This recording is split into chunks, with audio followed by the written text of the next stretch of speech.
Star Trek: The Next Generation was a show. Star Trek: The Next Generation everybody I was interacted a with. show that I started watching when I was a really little kid. Can you believe it's been 30 years? Star Trek: The Next Generation first. Star Trek: The Next Generation was my life as a kid. It was the escape from reality. Welcome to Next Generation's First Generation, where Patrick Delmore and Sascha Schaudies take a look back into their favorite childhood show, Star Trek: The Next Generation. This is where we attempt to reconcile how we felt as children watching the show and looking back as old farts now in our late 30s, almost 40s. Hello and welcome to another episode of Next Generation's First Generation. We are back with another exciting episode, and we have a gaggle of friends with us today. On my right, we have the wonderful Matt. Hello. Yep. And then there's me, Sash, and then we have Pat on the left. Hey! And we got that guy over there. Who's that guy? That's Bryant. Yay! And then we also have the Miss Gem. Beep. Woohoo! So, for today, we are reviewing The Offspirng. So this is where Data decides to start a family. And this is a pretty interesting episode. 30 here, years folks. ago. It's we can discuss a little bit how whether or not it's different or better significantly than Measure of a Man is, because it does hit a lot of the same beats as Measure of a Man. Mm-hmm. But here we are on our DVD chapter menu, and we will do 5, 4, 3, 2, 1, and go. I tricked you. Which one is Measure of a Man? Measure of Man is where Commander Maddox comes on board the ship and says that he wants to dismantle Data to see how he works. That was a good one. Yeah. Travel to Sector 396 to begin charting the Salimi asteroid belt. So right now Riker is off ship. And this was Jonathan Frakes' first episode that he directed. Yes. Really? Yep. Wow. How do you feel about him as a director? He's done a lot of work. Yeah. I know that he was an executive producer and director for that what was that alien show, Gem, that we used to watch a long time ago? Roswell, that's right. He was big on that. He did a bunch of the Next Generation movies, too. Mm-hmm. One moment, please. One moment. So Data called everybody to the lab, and then he told them to wait. Here he's attaching a foot to a mannequin in the store. He's doing his homework right before it's due. Wiggle your big toe. Yeah, that's I like crazy how that there's it a wiggles button. right away. Yeah. I like how there's a button he can push on the control panel that makes just the one foot and one toe wiggle. Come on, Dan. I think it was more of like an activation sequence, maybe. I provided you. I like my way better. This is the first time we've seen Data's lab. Yeah, I think I you're didn't right. even know he had a lab. Yeah, that's kind of the big mysterious thing. Wow, it's a very Dexter's. robot-looking... Yep. That's a Crichton-looking android right Welcome there. to Uncanny Valley. What?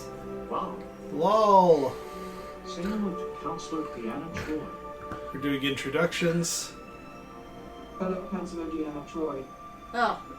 A very nice, neutral voice. I am functioning within normal parameters. Wow. This is Geordie LaForge. Purpose for exterior drapings, Father. It is an accepted custom Wesley for is like, clothing. Father? Data. He called you father. Everybody's getting some now except me. Love is my child. Well, yeah, there's, Data just spawned. Look at that. He created a child in his spare time. It's pretty epic.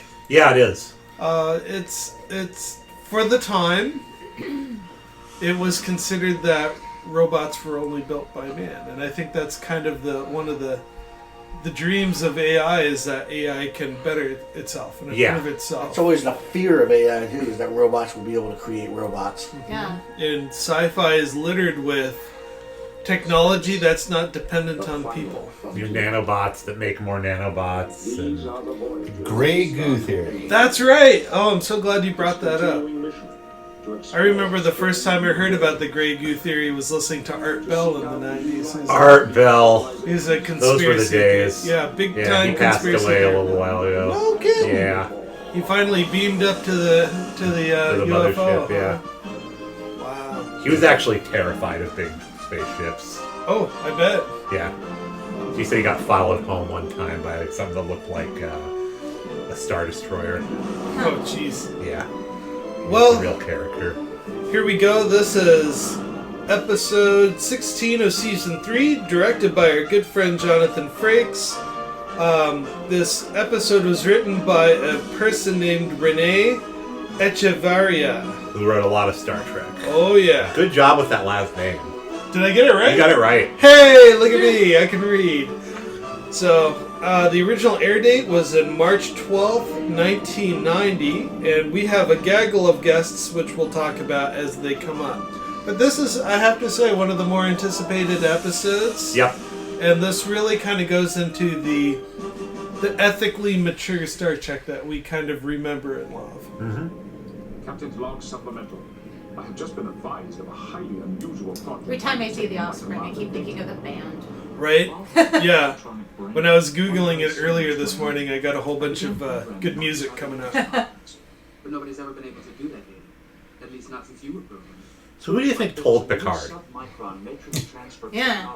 And why would they? Troy. And Yeah. why would they have to tell him?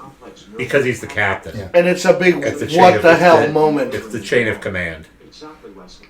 So if it was a biological baby, it'd be like, congratulations. I think this kind of nods to the fear of, well, we didn't give you permission to create a child.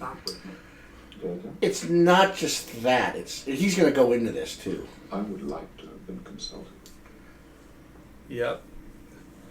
I have not observed Picard's- anyone else on board consulting you about Picard's a little upset that he didn't come up with it. Yeah. Data calls it right how it is.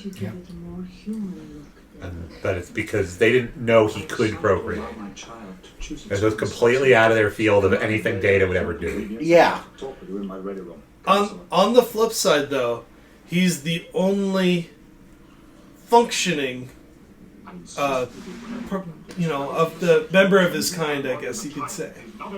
I mean, Besides Lore, which we Lore and his mystery mom that we find out about. Yeah, but we haven't met her yet. Yeah. We don't know that she exists. But in Picard's worldview, Data's unique. He's by himself. He can't procreate. And I bet you Picard is also really upset about this because if you go to Measure of a Man, the whole idea is, do we want to build a whole army of Datas to become slaves?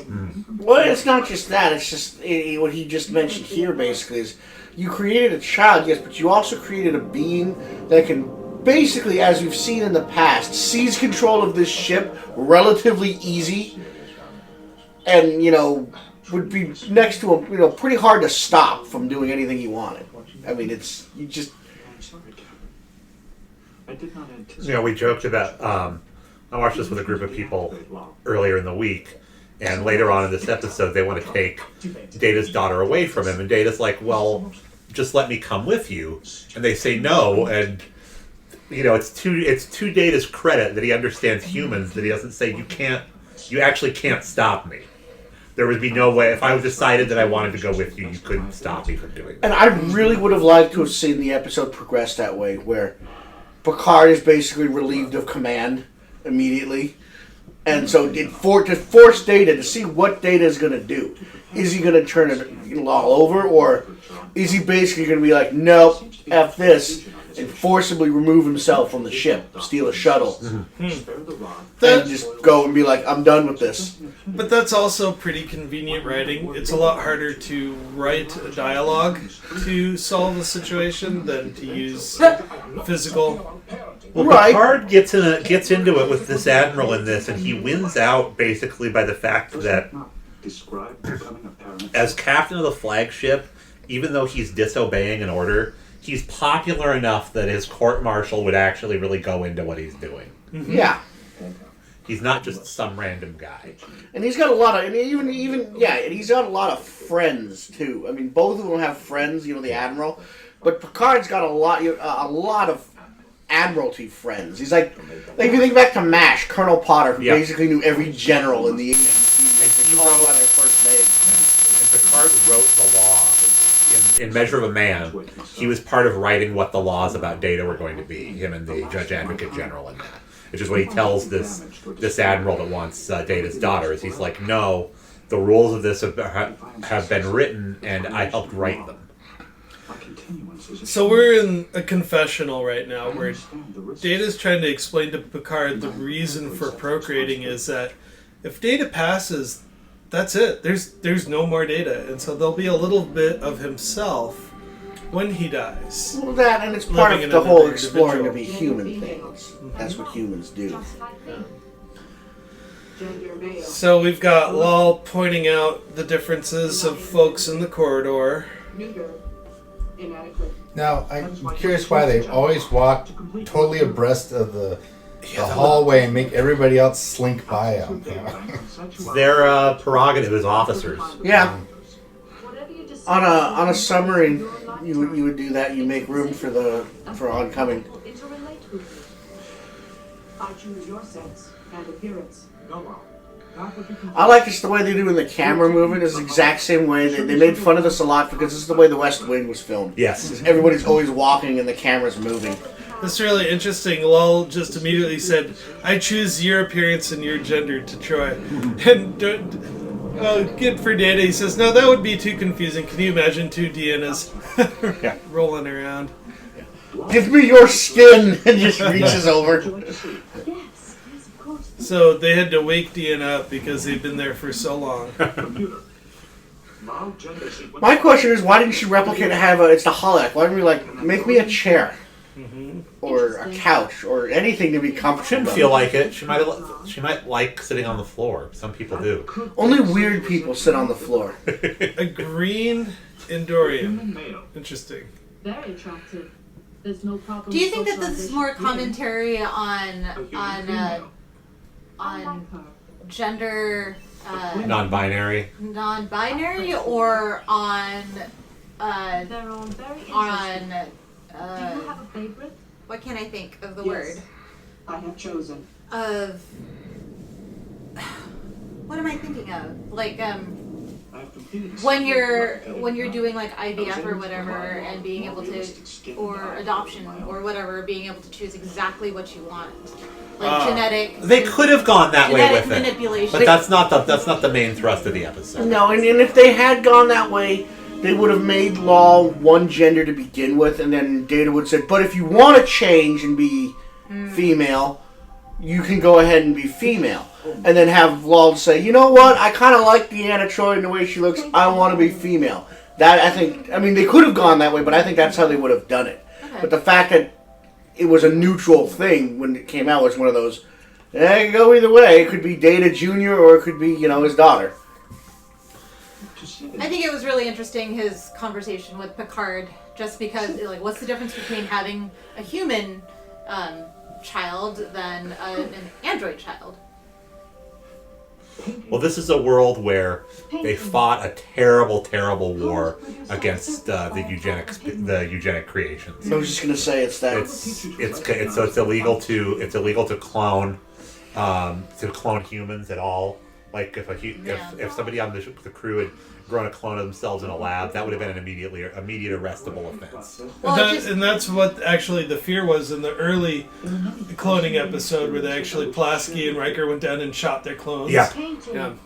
It's just Data's confusion about why can other people have children and I can't? because he doesn't. He's trying to make himself. I'm the same.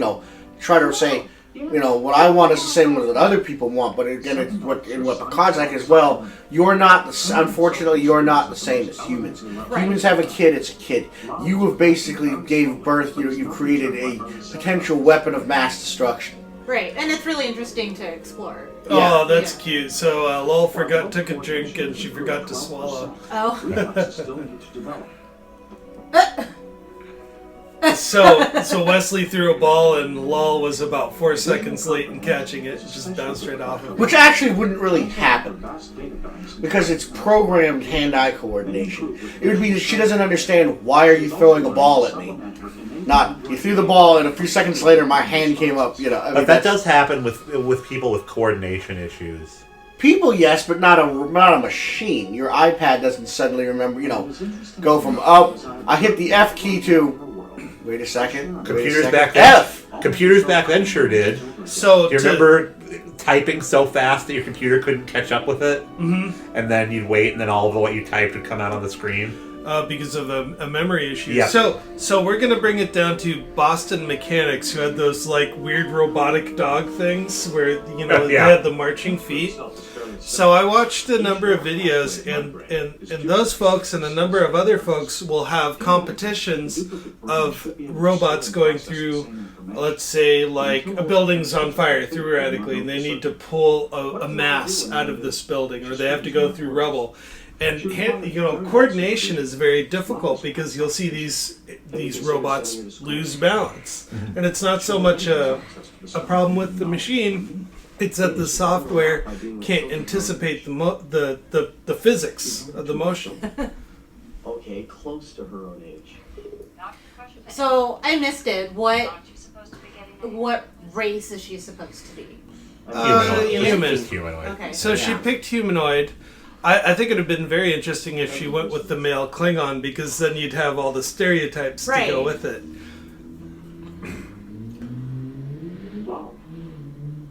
What is that hanging off her head? Just a panel that's open? It's just like a diagnostic patch. Father, what is my purpose? So Lol is played by a woman named Haley Todd, born in 1972. Okay. And she was Joe McGuire on Lizzie McGuire. So she was 18 here. Yeah, apparently she was. Why Yeah. am I me instead of someone else? So she's starting to ask all the existential questions. Where did I come from? I think she's about to have an existential crisis. Oh, she's gonna ask a great question. She'll ask, "Why is the sky black?" Oh. Yeah, you need to go read up on Kant. Yeah. Jung might have some insight for you too. Oh, so much. You are truly becoming sentient, Locke. Freud, let's stay away from him. Awareness to question and examine your perception. Nietzsche's, maybe when you're older. Yeah, maybe in a couple of days when you're older and more mature. This actress was in a lot of Murder, She Wrote. Huh. Which one was Haley Todd? Was she the Lol that we see where before she has a shape, or was she this Lol? Because there's two different actresses. Yeah, let's take a look. I assure you, Admiral, there is no better. While he's looking that up, when Data asks, should I deactivate Lol, and Picard says, no, you can't just turn her off. Doesn't he just now turn her off in the lab? Yeah. Huh. He's putting her on. He's basically putting her on the charger. Turning her off versus deactivating it. But turning her off is turning her off. Yeah. He basically took away her will to move or do something. It's like, you know what, Sasha, you're going to bed now. Here, let me just inject you with this. Yes, granted, I'll come wake you up in a few hours, but Consider releasing Lau and Data to you so that he may continue his work with it. I don't have that information in front of me on who played the second acting person. But the Data... I'm really surprised that he reported this up to the Admiral. Why? It's just... I'm simply going from the equity part. It's Data's no different than a crew member. So those logs that he keeps, that he doesn't say personal log, that's a log that whoever the admiral in charge of what's going on with the Enterprise can read at any time. And so the information about Data, yeah. Okay. So and not only this, Data also reveals that he's been sending updates on Law's progress too. So I missed it. What was the Admiral's reaction? He wants to take Law for study. And doesn't want Data, just Law. Okay. Because he knows Data would be problematic to deal with probably, they want to dissect Law. And Data's not going to allow that to happen, and they wouldn't have a way to stop him. That would seem to be reasonable. So that admiral, his name is Nicholas Coster, and he has the role as an uncredited seaman in Titanic. Giggles. But he's been in a ton of movies since the 50s, actually. Is he still alive? He played a character in The Dukes of Hazzard, Hazard in Hollywood. It was a year 2000 movie. I had no idea. Aww. So she's now learning what bullying means. Which Data would know a lot about because he was, looked just like this when he was attending Starfleet Academy. So basically, an adult robot walking around among kids who really made fun of him quite a bit. The children were not laughing with you. They were laughing at you. Explain. One is meant kindly, the other is not.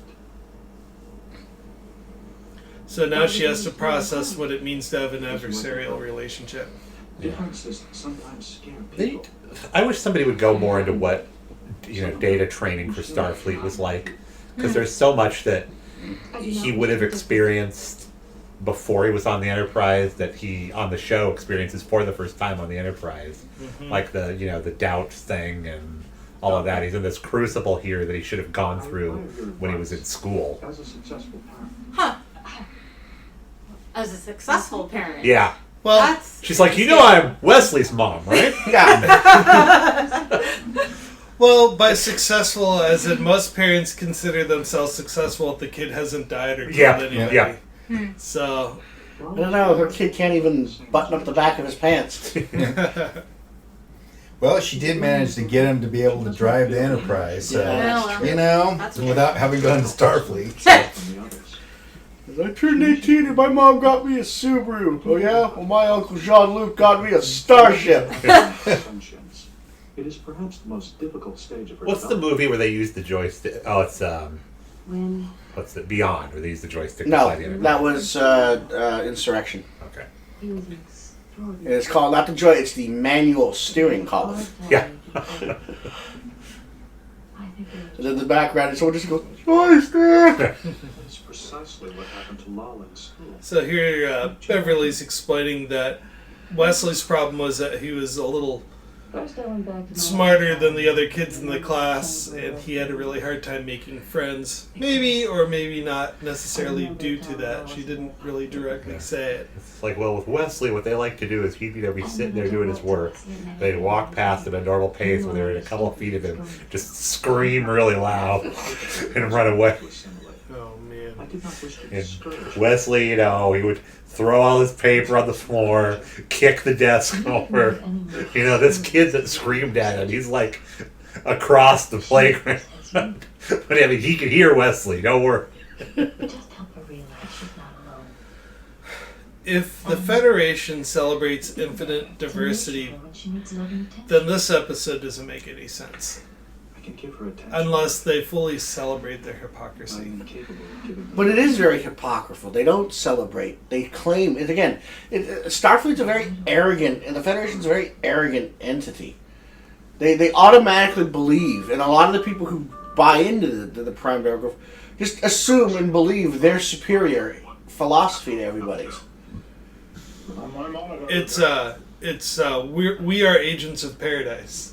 No, it's just like, we're perfect, and if you're not like us, then obviously you're wrong. I hope I didn't disturb you.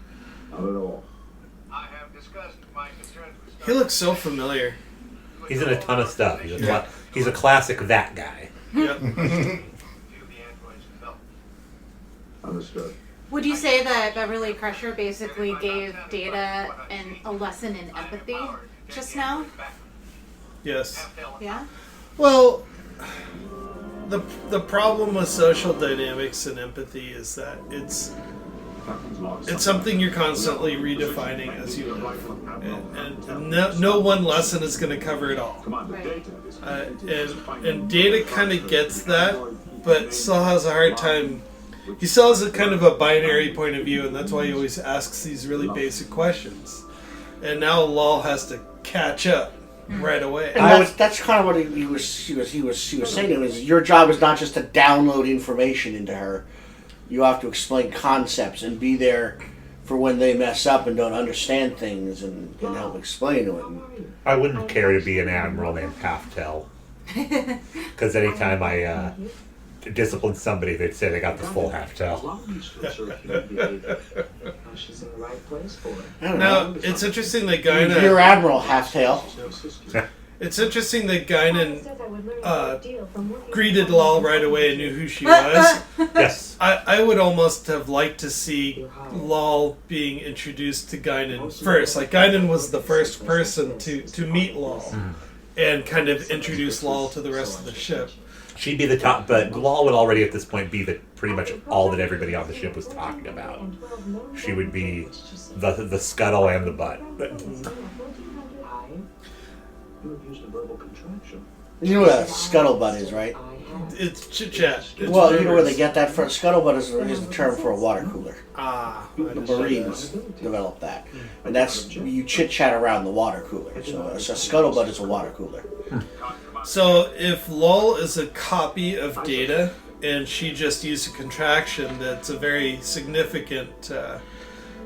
even though seemingly it's a small thing, it's a significant display that she's kind of gone beyond what Data was designed to do. I have been sending him regular status reports on her development. And we'll learn that she's actually adapting a little too quickly. You have expressed concern for her environment.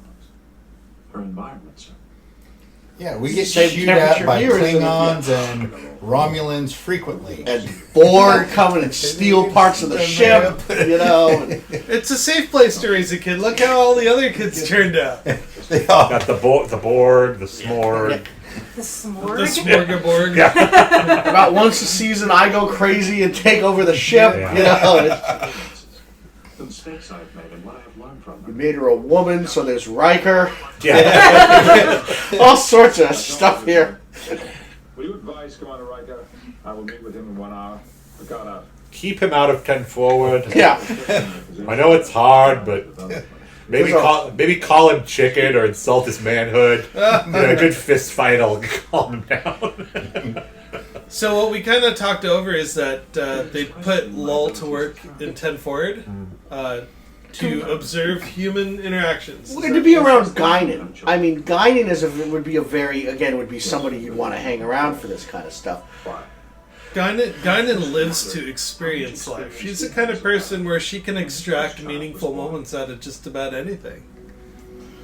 Yeah, and she's not going to be off-put by Lal in any of the stuff she does. It'll be one of those, alright, this gives me something to do today. But I find it interesting that Data said as old as Guinan, because we don't know at this point that she lived in the Nexus for how many eons. So they're watching flirting. Does Data just like low-key give shade to the Admiral? Yes. But did he mean to? That's Probably. the thing. Okay. Well, no, it's just he calls it how he sees Yeah. it. So if Data's throwing shade on you, that means you're doing something wrong. Right. It's not funny. It's called. Oh, she's Oh, learning please don't about bite kissing. somebody. He's biting that female. Security to 10 forward. Well, there are some things your father's just going to have to explain to you when he thinks. Oh, it's the birds and the bees question. Just skirted her right around that. So, Here comes Riker. why is there I'll teach you the birds and a bees. single male Yes. in there when they have to be? Oh, Lol just kissed Riker. And Riker and Data walked in. What are your It's intentions? like how everybody else in the bar was only mildly, slightly phased. Would you want to be on the receiving end of that if you snickered, Riker? Did you see something funny, Lieutenant? Riker got out of there pretty quick. do the things they do, but I will never feel the emotions. Leave it to Riker too to just notice, oh, hey, there's a female I haven't harassed yet. He's not a total loss after all. That would have been funny if Data had just put on, I think it's the Temptations, the way you do the things you do. Oh, jeez. Many times. So Lol is coming to the realization very quickly that she will not be able to experience emotions as others, which is funny that that sense of envy is an emotion within itself. To be more than we are, Lal. It does not matter that we will never reach our ultimate goal. The effort yields its own rewards. This reminds me of when Data has a girlfriend for an episode. Yeah. And in that episode, he's super robotic. Like, he just doesn't get anything. In other episodes, he demonstrates a lot of empathy and emotion. In this episode, he's really walking the line of, I know what's going on, but I still struggle with these things from day to day. Tasha, I think when he and Tasha were together, she pretty much told him what she wanted and how to do things, and he didn't have to worry about whether or not to be, empathetic and stuff. So he was used to like, this is if a woman wants something, she'll just tell me. But he's not thinking about they did that because I'm a mechanical being, and they know that I don't have empathy. When somebody, gets comfortable with him and forgets that, and is surprised that he doesn't react like a person, it's really hard. That's kind of what they did on the Orville this last year with the Doctor and Isaac, yeah. Is that he wasn't really responding because nobody told him to respond in a certain way. Yeah. And then when they did tell him that, he did respond that way. How does Data still, after he gets his emotion chip, does he still keep it, or he has it in? It's got it under glass, I guess you can say. Yeah. No, he has it. It's in first contact. It gets fused to him. Oh, okay. Oh. No, in Generations, it's fused into his net permanently, where he can't remove it, but he's able to turn it on and off, basically in first contact. But in one of the deleted scenes for Nemesis, when they're when Geordi and Worf are going through all of Data's stuff, Geordi finds the emotion chip and takes it. Okay. I thought that was a continuity problem, to tell you the truth. Yeah, because that doesn't make sense, because they talk about it how it was fused to his net and he can't remove it. So they're having a very... He looked very surprised to see it. It was like sitting on the desk and Geordi points at it and Worf's like, huh, and Geordi just pockets it. Also, Worf gets Spot.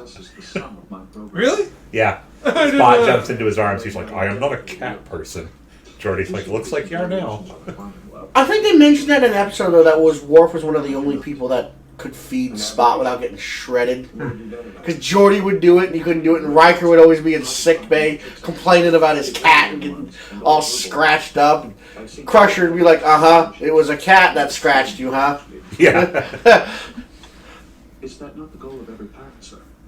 So we talked over a lot, and really it's coming down to the Admiral, the Captain, and Data are having a conversation about moving Lol off the ship. I am programmed with the procedures you mentioned, sir.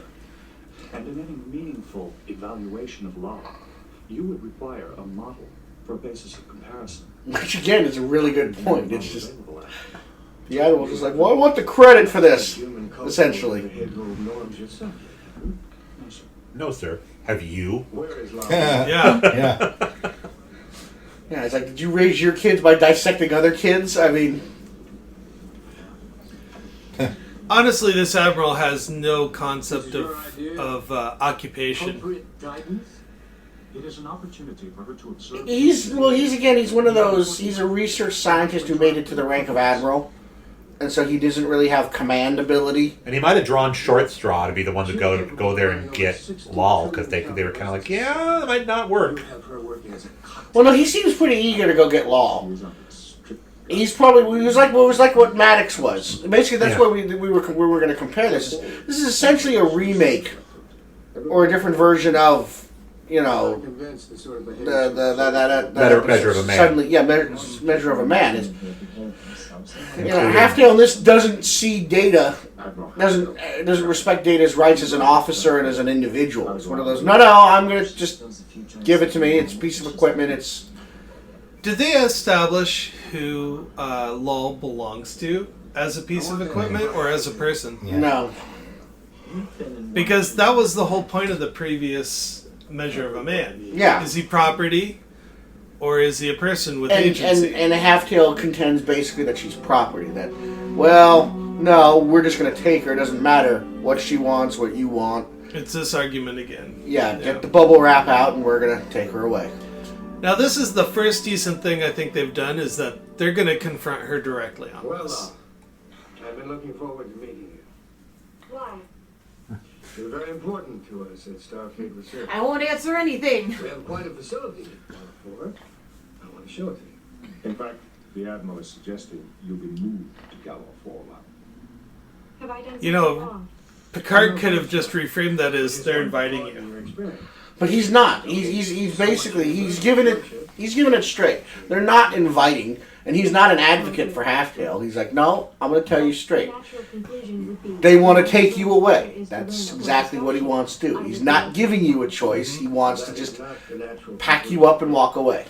And it's interesting because she just offered a compromise. She said, once I've learned everything on the starship, that would be the natural conclusion, is to move to a research facility. And what again is just showing that he has no logical reason for what he's doing. He's one of those, I want the research. I want access to the invention. I don't care about anything else. All I can think about is my own research. I'm merely stating a fact, Admiral. So he can put his own stamp on it. Yeah. He's thinking of his glory. Verbalization of your own thought. And that is a skill we will help you develop. My father is already helping me, sir. The question is, has he helped you enough? She's only How been on old are you again? 3 days. 3 days? Yeah. Jeez. No. Yeah, is your 3-year-old working at a bar on a starship? Don't think so. Why isn't your 3-year-old working at a bar on a starship? Man. What are your wishes, Lau? There we go. We asked her, what does she want? Remain here, Captain Picard. Yep, there we go. She even held her head up a little bit in confidence, too. Thank you, Lau. Excuse me. So now we're going to bring Ensign Sally. Hey, could we just take your kid from you, please? And that's pretty much where this conversation's going to go. Come in. The surprised half-tail didn't just look at her and be like, see you again. And this is also another good role. We're finally using Troy for This what is she's... this is set. So how they ended this, I really liked. Admiral. An admiral from Starfleet has come to take me away, Troy. I am scared. You are scared, aren't you? Now, is she feeling this, or is she just reading it from... No, she's feeling it. How is this possible? So that's two paradoxes in once. It's going to make her android brain kind of fry. Oh, jeez. This is what it means to She's feel. like... overstimulated. Her This is what it... Her first emotion is an anxiety attack. Mm-hmm. But it would be if you didn't ever have emotions before. Yeah. Or a concept, a base of what emotions were. I mean, she wouldn't even know what was going on if someone hadn't told her what the basic premises of an emotion was. I mean, yeah. If Troy couldn't feel it, However, I have she would be like, she would have said like, okay, you have a program that's making you do this. Like, I know from emotions you're okay. This isn't happening to you. But she's like, she immediately goes, oh my God, this is happening to you, isn't it? Obviously, this guy doesn't know about lore. You just call him, you're the only two Sung type androids in existence. That they have control or influence over, you would say. They don't have access to lore. Isn't there a Sung T-Rex? What? Well, he's kind of a humanoid dinosaur. He looks like, a green kid with big teeth. No. His name's Diney. No. When they beamed down to the planet that Sung is on, wasn't there like a dinosaur chasing after him? No. Or something like that? I don't remember that. Yeah. What Star Trek were you watching? I want to find that one. I want to find the Sung type dinosaur now, too. The child depends on him. Mr. Data, it would be better for Law if she left knowing that you had voluntarily decided that this was the best course of action. Could you please tell your kid that you don't want them living with you anymore? Yeah. And take one for the team, man. But someday she would choose to enter the academy and become a member of Starfleet. There's the line that everyone toes. I'm gonna send my kid to Starfleet. Yeah, I don't understand. I mean, it makes so much sense to me why Jake Sisko decided not to go into Starfleet. Right? But it doesn't make that much sense to me why his dad wanted him to go into Starfleet so much. Because his grandfather's not a Starfleet guy. Ben's kind of the family anomaly, and he didn't come out too well from it. Right. No, but it's one of those, fathers wanting their sons to follow in their footsteps kind of thing. Look at Wesley. He did the Starfleet route because that's what his environment told him to do. And he realized, this isn't out for me. Except again, you come to Nemesis and he's back in Starfleet. Yeah. He's waiting tables, though. No, he's not. He's back in Starfleet. He's on Riker's ship. What? Yep. Oh god, I gotta go back and watch that. He's like third shift engineer. Yeah, he's the night shift engineer on Riker's ship. Yeah. Order you to transport Law aboard my ship. We'll talk about that as we get to Wesley's endings on. Delay that order, Mr. Data. I beg your pardon. There we I go. will take this. Admiral and Captain are going toe to toe. I am Starfleet Captain.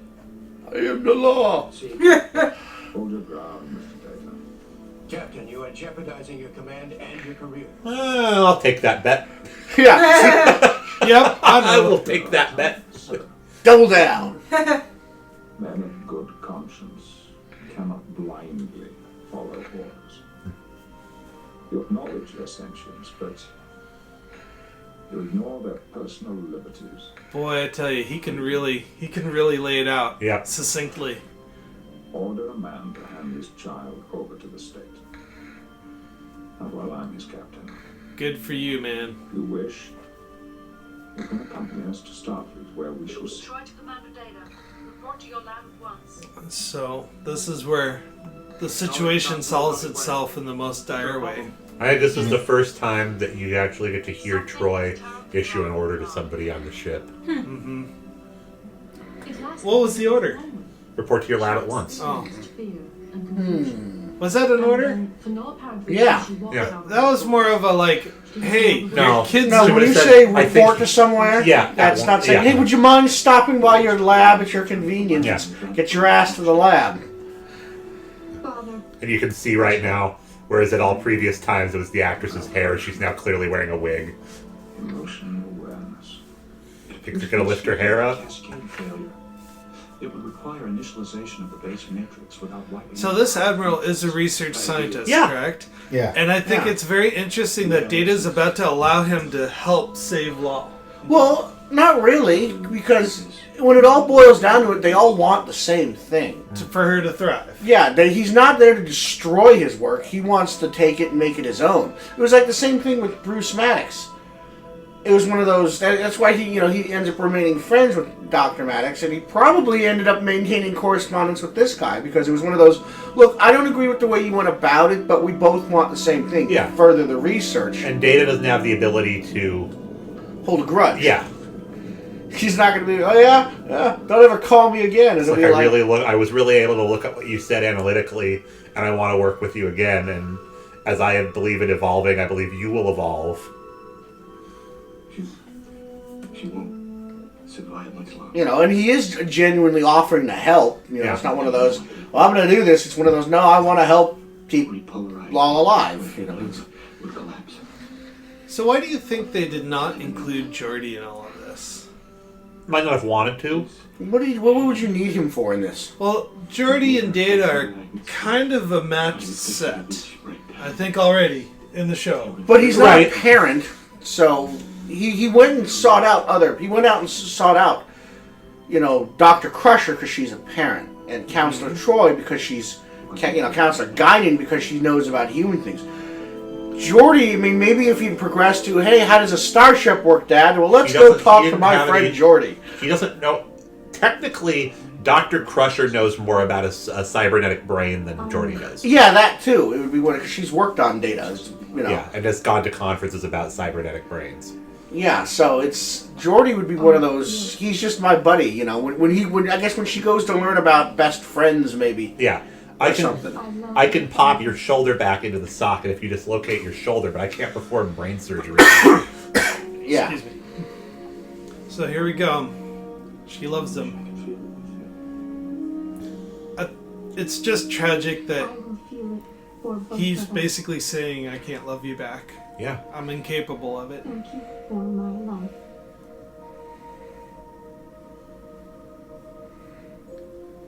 Flirting. Laughter. Painting family. Doesn't that just give you the tingles? just a bit. Female. While she's recounting her life. Mm-hmm. Her life was flashing before her eyes. Lal suffered complete nervous system failure. This is so robotic of him saying, "Yeah, she died at this time," and At exactly 1 p.m. Yep. Not like 1:01 or 1:04. Exactly 1 o'clock. I thank you for your sympathy, but she's here. Oh yeah, that's right. He made a copy of her. So enriched my life that I could not allow her to pass into oblivion. So I incorporated her programs back into my own.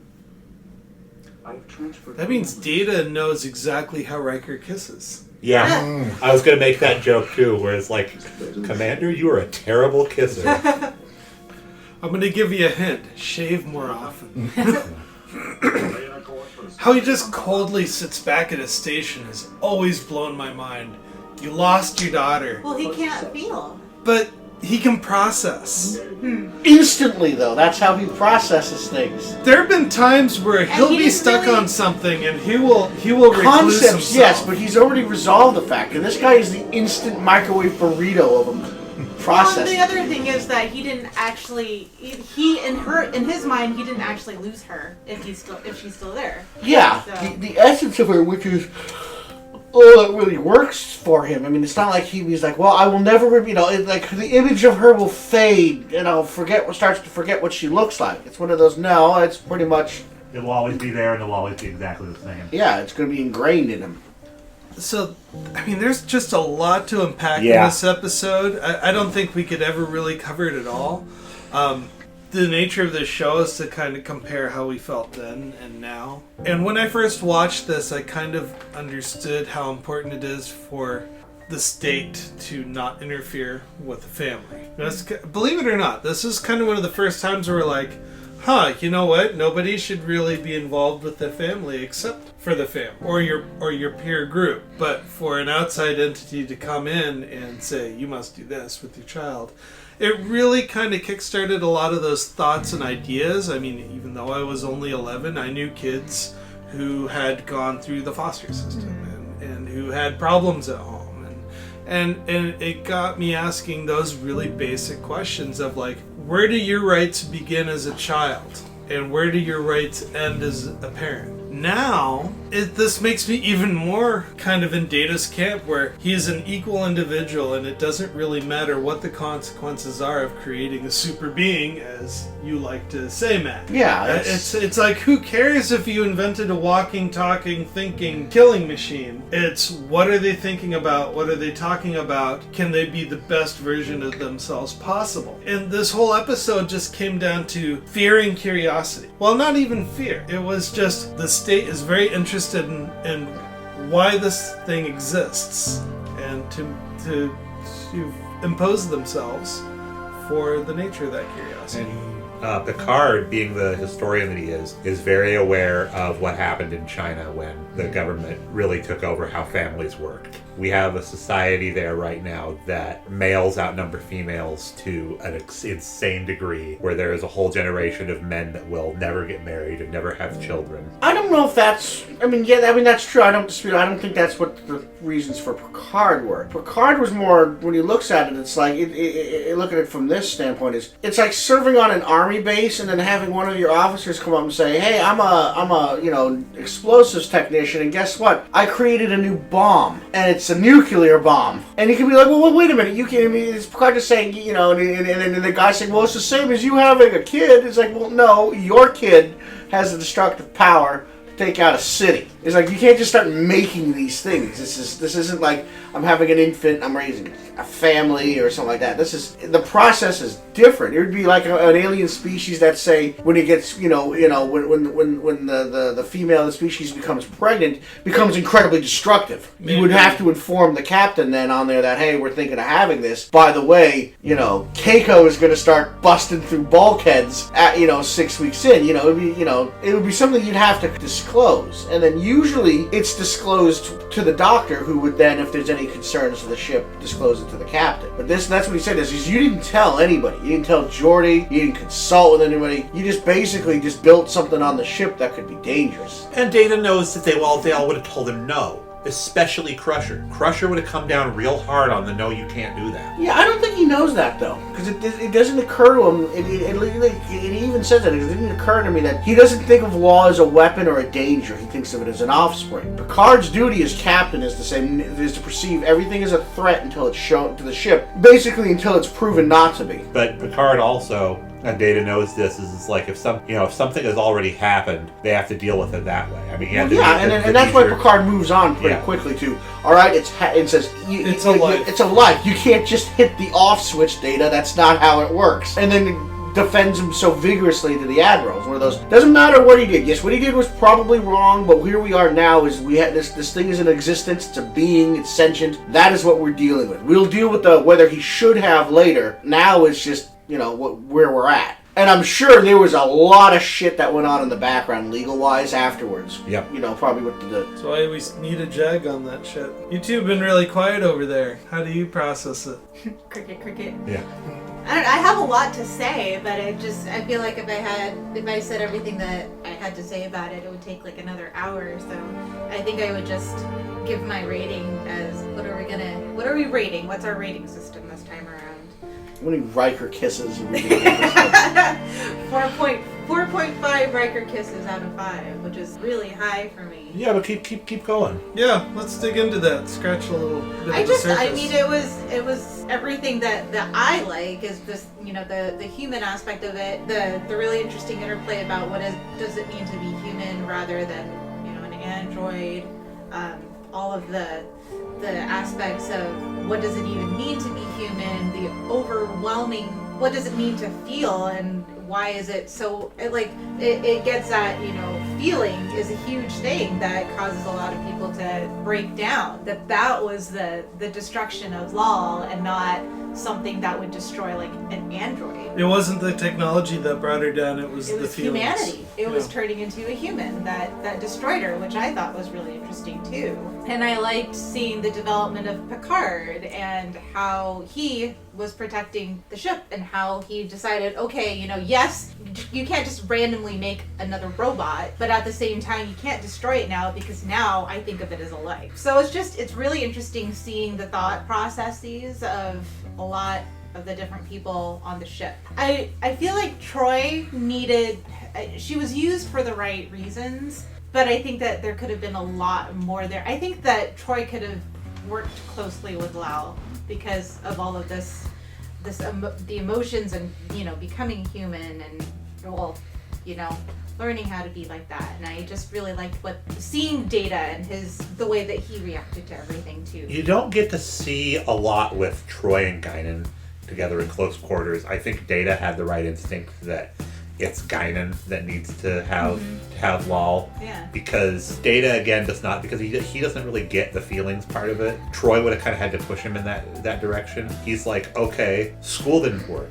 Now it's job time, because that's the next step. And he knew that, having her with Guinan would push her in that direction. And also, when he says Guinan's older, he may have done that as a basis of comparison with Troy. Guinan also clearly knows how to remain objective. She doesn't impose agenda on anybody other than where folks can naturally develop. Yeah. I mean, she'll say something if your life is in danger, obviously, but for the most part, she's a good counselor. I mean, no judgment until somebody is at risk of being hurt. I also thought it was really interesting to see what Data thought it meant to be a parent. And where does he learn that from? I mean, yeah, he read all the books and whatnot, but ultimately he decided the best way to be a parent. He did a lot of boundary parenting, like leading her by the arm, saying, let's not stop and linger here too long. Or she would inappropriately stare at somebody, and it's like, hey, let's go over to the bar. And it reminded me of bringing in like a really distractible person, or like a hyper puppy, where they want to focus on everything other than where you're trying to go. Yeah. And not because you don't want them to experience those things, but you're trying to guide the process. And Data doesn't have Spot yet, if I'm correct. Right? What? Have Spot, his cat. Oh. He gets a really cute little marmalade cat Aw. that sticks with him throughout the show and the movies. Okay, I vaguely remember that. Yeah. But yeah, I really liked it. I think it's probably one of my favorite episodes. Yeah, it's one of those rare episodes that I would definitely watch it again willingly. So. Yeah, I've watched it I watched it twice in the lead up to this, and even on this, my third watch, I got a lot more out of it. Brian, how many Riker kisses do you have? I give it 4.5 out of 5. I just kind of... it's like the episode of Measure of a Man never existed. It's like, rules were set, boundaries were set about what happens to sentient androids. So, yeah, are we in like a parallel dimension or something? So let's... But Picard said that too. He said there are rules and I helped make the rules. Well, I'd have to give this probably about 4.5 Riker kisses also. One of the things that we didn't really touch on, and I didn't know if it needed to be touched on, gender assignment and stereotypes. So, Lol picked a gender, and that was the end of it. And then they adjusted the proper pronouns. Lol also picked a species, and I'm wondering, for the convenience of writing, why even female? How would this episode been different if it was a male adult Klingon? And then that would have really gone into you built a warrior, and are you going to train this thing to kill? This was more of exploring humanity. Klingons can't explore humanity. Yeah, they explore what it's like to be Klingon. Yeah. So in a way, it was a non-issue. I found it a novelty that the first thing in Lol's existence was they were given a choice. And I really appreciate that out of all of it, that Data demonstrated that I'm going to give absolutely no expectations or pressure on this person to choose their destiny. And he maintains that all the way through. Star Trek The Next Generation was one of the first shows to address non-binary people ever. Mm-hmm. Not in this episode, but in another episode. Now, do they do a great job? That's a conversation for that episode. But yeah, I'll also give it 4 out of 5. Yeah, I'm gonna give it 4 out of 5 also. It was a more complex story than they should have done in one episode. That's why I'll give it a 4, not a 4.5. If they'd done this in the style, because this was very episodic back then. This is the way they did TV shows. If they did it like they did now with Discovery and some of the newer shows, Lol would have been on the show for 3 to 5 episodes. Yeah, which would have been really interesting. She would have been an arc. Yeah, and you would have had her spend time with other members of the crew and do things and do other things, and they would have done a different arc. Yeah, so your Troy story, your maybe when she's thinking about being a male Klingon is because she spent some time with Worf and really connected with him on a might not have chosen a gender for the first couple of episodes and just spent time doing this. Or if you wanted to do into the gender equality, start out as one and then decide, you know what, I want to actually be a Klingon male now. There you go. I really like hanging out with Worf and what Worf is showing me. And so you would have seen more of that kind of development as it progressed, and they could have done, that would have been one of the subplots of the series. For, like I said, for probably a good 4 or 5 episodes, maybe even longer, and then tie her into doing something towards the series, the end. I mean, that's the only thing holding me back on it. I mean, yeah, they really did go back again with the whole, well, we already established these laws, but apparently this admiral is just going to ignore this stuff, and seems to be able to do it with the permission of Starfleet Command. The statement where he says, I am Starfleet. That's just pretty bold. That's pretty bold, and so it's like, well, both of them, he's probably got a lot of influence in the research side, and they're protecting him, but Picard, which we'll find out at the end of the season in Best of Both Worlds, one of his best friends and mentors is the Chief of Starfleet Operations, which is one of the highest ranking admirals out there. He's the one that's the admiral that assigns captains to starships. That's where Pat was saying, yeah, I'll take that bet. Yeah, pretty much. I mean, this guy is one phone call away from Admiral Smorgasbord over here is kind of kicking me in my rear, and all of a sudden that guy's now manning a research station in, the South Pole of Andoria or somewhere. I mean, that's the thing is some of the most powerful people are in his corner. So yeah, Picard could easily, go back and say, and he'd be also, like Pat said, because he helped write the law, he'd be one of the authorities that they'd end up, if this would happen on another ship, they would be calling Picard and asking him for his input on this because he helped write the laws. So again, it'd be like trying to argue civil rights with Martin Luther King. It'd be like, well, you can't. I mean, you could try, but you're going to look really foolish doing it. Right. So, there's a lot to unpack here. If you have something to say about this episode, feel free to write the show at nextgenfirstgenpod@gmail.com. Bingo. And we'll read your comments on the air. And with that, feel free to tune in and listen to our Shore Leave series as well. You can find that on the Two True Freaks Network, where we review several meaningful movies from just about the same time period as Star Trek was out. With that, we're going to give you a sound off of Have a Wonderful Day.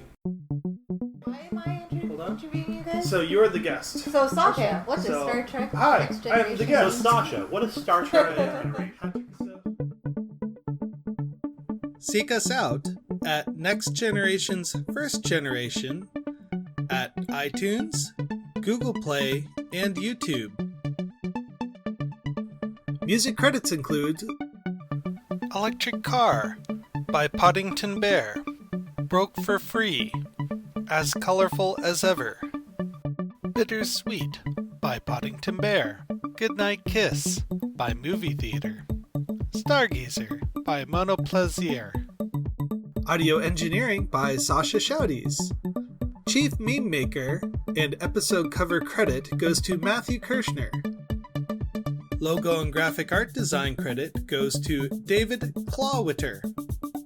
And special thanks to Patrick Delmore for working with other podcasts to make sure the good word gets out.